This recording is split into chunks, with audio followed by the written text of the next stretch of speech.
Assalamualaikum warahmatullahi wabarakatuh. Kepada Bu Nabila dan teman-teman yang menyaksikan video ini, kami dari kelompok 3 akan mempresentasikan hasil kerja kami yang berjudul Water Quality Condition of Surabaya River sebagai studi kasus pencemaran air. Anggota kelompok kami adalah Mika Natasha, Nabila Ifki Putri, Ivandi Sihombing, Selviana Bertini Silalahi, Wandini Alta Simanulang, Dinda Zahra Juliani, Basari Nainggolan, Brigita Aurelia, dan Fajar Siti.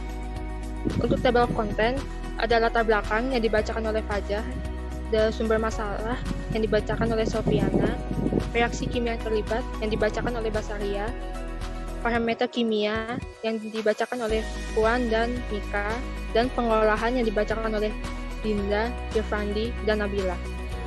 Kali Surabaya merupakan bagian dari sistem aliran sungai berantas hilir peruntukan utama. Pada bagian hulu adalah sebagai sumber air irigasi untuk sekitar 800.000 hektaril pertanian. Peruntukan yang lain pada bagian hulu dipergunakan sebagai air baku untuk keperluan domestik penduduk kota Surabaya dan sekitarnya. Di beberapa lokasi air Kali Surabaya dipergunakan untuk pembudidayaan ikan kurang lebih seluas 4.000 hektaril.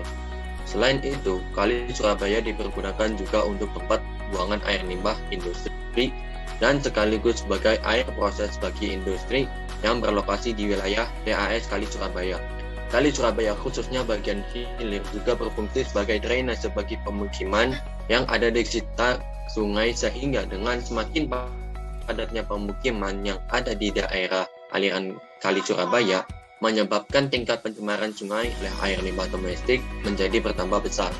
Timbangan limbah domestik dan industri di sepanjang Kali Surabaya terus meningkat, mengakibatkan kondisi fisik sungai semakin memburuk dan mengalami pencemaran semakin berat.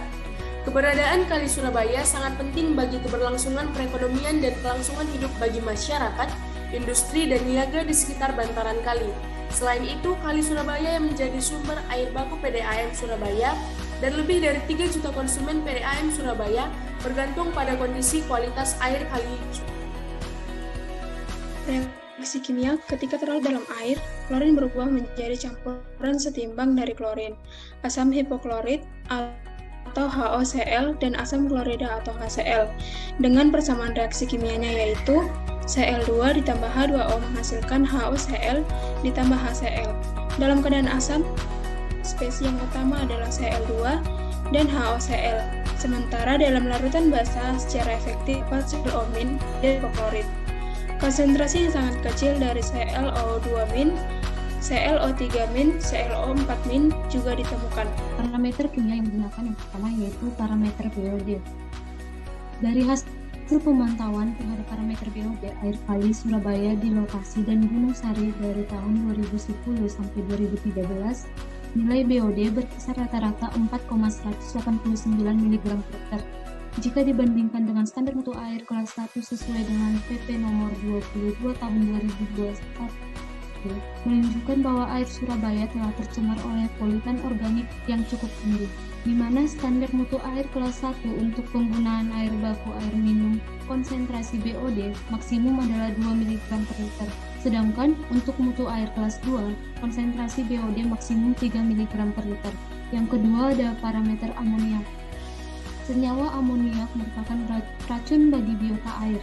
Dari hasil pemantauan parameter amoniak air Kali Surabaya di lokasi Gunung Sari dan dari tahun 2010 sampai 2013, konsentrasi amoniak berkisar rata-rata 0,172 mg per liter.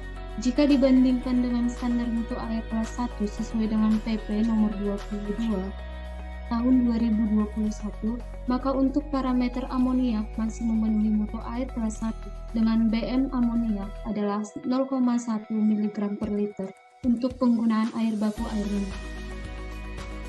Yang ketiga ada Parameter fenol. Dari hasil pemantauan terhadap parameter fenol air kali Surabaya di lokasi dan Gunung Sari dari tahun 2010 sampai 2013 dengan konsentrasi berkisar 5 mg per liter.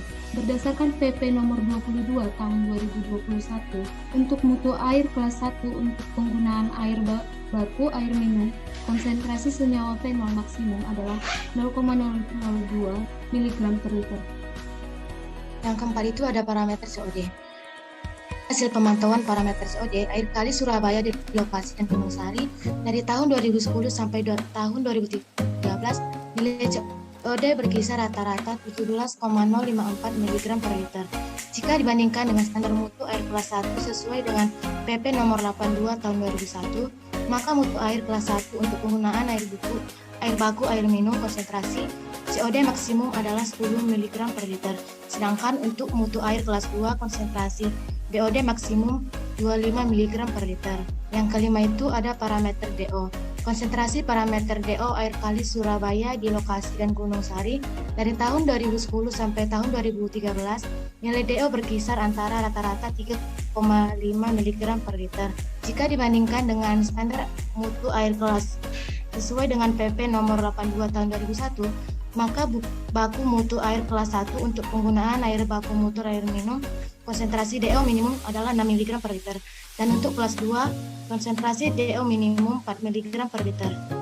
Proses pengolahan PDAM sungai di Surabaya.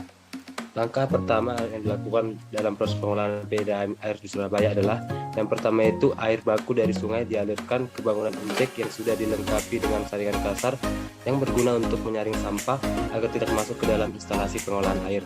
Selanjutnya, air dialirkan ke bak sedimentasi melalui kanal atau saluran terbuka. Dari bak sedimentasi, air kemudian dialirkan ke bak atau kanal pencampur sambil diinjeksi dengan karbon aktif bubuk, larutan kupri sulfat, dan klorin untuk proses preklorinasi. Pembuangan karbon aktif dilakukan untuk menurunkan konsentrasi senyawa polutan organik, polutan mikro atau bau, terutama pada musim kemarau. Pembubuhan kupri sulfat dilakukan untuk mencegah tumbuhnya lumut, sedangkan preklorinasi dilakukan untuk menurunkan zat besi atau mangan yang ada dalam air baku atau untuk membunuh kuman. Selanjutnya, air dialirkan ke bak distributor, kemudian masuk ke akelator clavier sambil dibubuhkan larutan bahan koagulan atau aluminium sulfat atau polyaluminium klorin atau PAC untuk membukakan dan mengendapkan kotoran yang ada di dalam air. Di dalam tangki akelator tersebut, kotoran akan dibukakan dan diendapkan. Selanjutnya, kotoran yang sudah mengendap dibuang dan alir limpasan dari tangki akelator yang sudah jernih masuk ke unit saringan pasir cepat atau rapid sand filter yang bekerja secara gravitasi. Saringan pasir cepat tersebut berfungsi untuk menyaring kepalan kotoran atau blok halus yang belum terendap di dalam tangki clavier.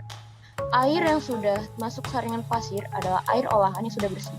Dan selanjutnya aliran ke bak penampung atau reservoir sambil diinjeksi dengan klorin untuk membunuh kuman. Dengan semakin buruknya kualitas air baku yang ada berasal dari Kali Surabaya, maka proses pengolahan secara konvensional, maka pengolahan biaya kimia juga semakin besar. Akibat biaya pengolahan akan menjadi semakin mahal. Selain itu, jika konsentrasi senyawa polutan yang ada di dalam air baku yang sangat tinggi, maka pengolahan secara konvensional dengan mengendapkan kimia tidak akan mampu menghilangkan. Untuk mengatasi masalah di atas tersebut, salah satu alternatif dapat menggunakan proses pengolahan awal, pre-treatment. Dengan proses biologi, menggunakan teknologi biofilter, menggunakan media isian dari bahan plastik tipe sarang tawon. Dengan reaktor biofilter yang dirancang agar dapat diintegrasikan dengan unit IPA konvensional pengendapan kimia sebagai pengolahan pendahuluan. Yang kemudian air baku dipompa dari kanal intek PDAM dan dialirkan ke bak pengendap tipe lamela yang dilengkapi dengan peralatan pembubuhan bahan kimia koagulan. Berikut adalah referensi yang kami gunakan.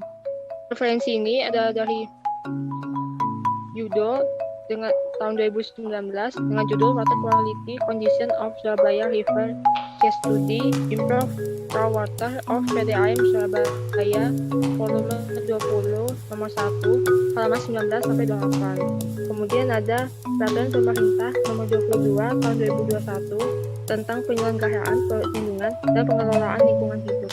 Sekian presentasi dari kelompok 3. Mohon maaf bila ada kesalahan kata. Wassalamualaikum warahmatullahi wabarakatuh.